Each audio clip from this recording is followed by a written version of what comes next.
In 2004, television broadcasts across a small Midwestern town are interrupted for exactly 7 minutes. The interruption shows a woman standing in a dimly lit room. She doesn't move. She doesn't speak. She simply stares directly into the camera. Thousands of people see the broadcast. Most dismiss it as a technical fault. The following morning, local radio stations receive dozens of calls. Every caller reports the same thing. They dreamt of the room. Investigators attempt to identify the location shown in the broadcast. Months later, the room is discovered inside an abandoned office building scheduled for demolition. The furniture matches, the wallpaper matches, the lighting matches. Only one thing is different. There are no doors, no windows, no way in or out, yet somebody filmed the broadcast from inside. Investigators returned to the abandoned office building several months later. The room remained exactly where it had been found. The wallpaper matched, the lighting matched, the furniture matched. But something was different. A television signal was being transmitted from inside the room. Monitoring equipment confirmed the broadcast was active. There was only one problem. The building had no electricity. Power to the site had been disconnected more than 8 years earlier. Engineers spent several hours tracing the signal.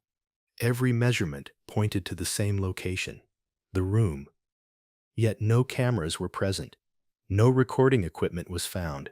No transmission hardware existed anywhere in the building. Despite this, the signal continued broadcasting for exactly 7 minutes, the same duration as the original interruption. Investigators attempted to record the transmission. Most of the footage consisted of static. However, a single frame was recovered. The frame appeared to show the woman from the original broadcast. She was standing in the room, facing the camera. But this time, she was smiling. The image lasted less than a second. No further frames were recovered. When investigators entered the room moments later, the signal stopped. It has never returned. The case was closed shortly afterwards. Then, 6 months later, a technician reviewing archived footage noticed something unusual. The recovered frame had changed. The woman was no longer smiling. She was standing in a different position. The original image had been altered. No explanation was found. Investigators returned to the footage. Frame-by-frame analysis revealed further changes. The woman appeared slightly closer to the camera in each copy stored across different archives. Not by much, a few inches at a time. The oldest recording showed her standing against the back wall. The newest showed her halfway across the room, approaching the camera. The final review was conducted in 2012. By then, the woman was no longer visible in the room. The camera was facing an empty wall. Investigators initially assumed the footage had become corrupted. Then they noticed something else. A shadow was visible behind the camera. The shape appeared human. Analysis of the frame suggested the figure was standing less than a meter from the lens, looking directly at it. Further analysis revealed another anomaly. The figure was not present in earlier copies of the footage. Only recordings made after 2008 contained the shadow. The older versions showed nothing. Investigators initially blamed file corruption. That explanation was abandoned when additional copies were recovered. The figure appeared in every newly discovered recording, always in the same position, always looking directly at the camera, as though it had always been there, waiting to be noticed.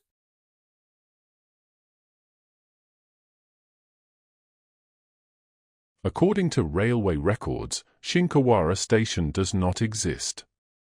According to 23 witness statements, it does. Every report describes the same platform, the same station sign, the same vending machine, and the same final train arriving shortly after midnight. The first reports were dismissed as simple mistakes. Japan's railway network serves thousands of stations.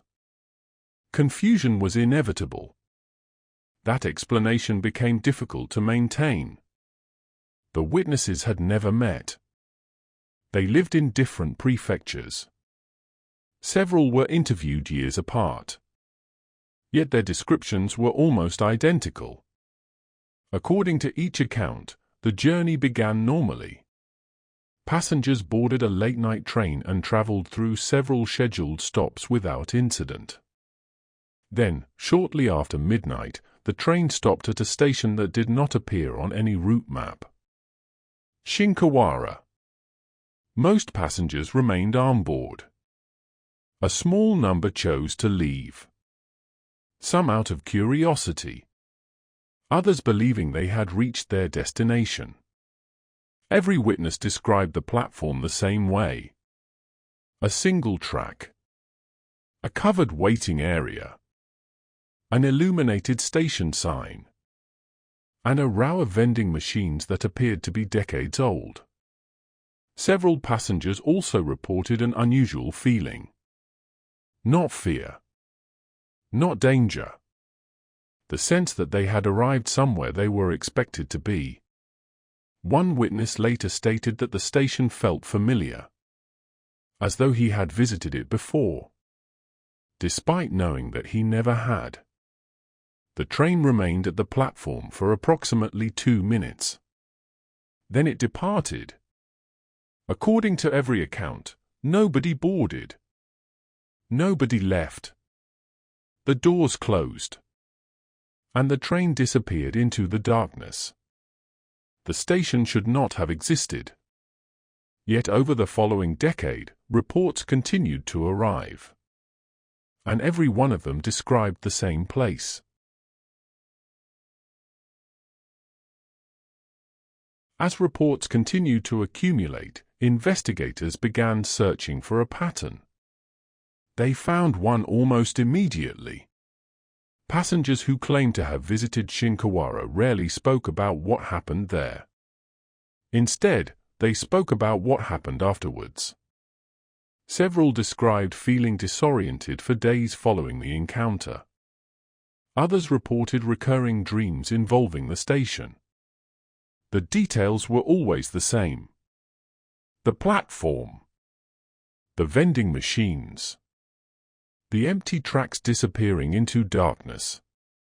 One witness claimed he began recognizing people from the station in everyday life. Commuters. Shop workers.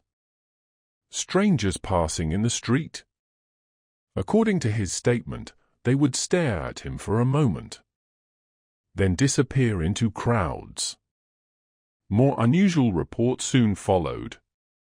Several passengers claimed they had purchased drinks from the vending machines. Some had kept the cans. The products could not be identified. No manufacturer information was present. No company logos appeared anywhere on the packaging. The labels contained only Japanese text, most of which could not be translated. One phrase appeared repeatedly. The same phrase appeared on every recovered can. Roughly translated, it read, "Thank you for waiting." The significance of the message remains unknown. Then, during a routine interview, one witness revealed a detail that had never appeared in any previous report. According to his statement, somebody had been standing at the far end of the platform, watching the train. He was certain of it. The figure never moved, never approached, never spoke. And according to the witness, it was still there when the train departed. Still watching. Still waiting.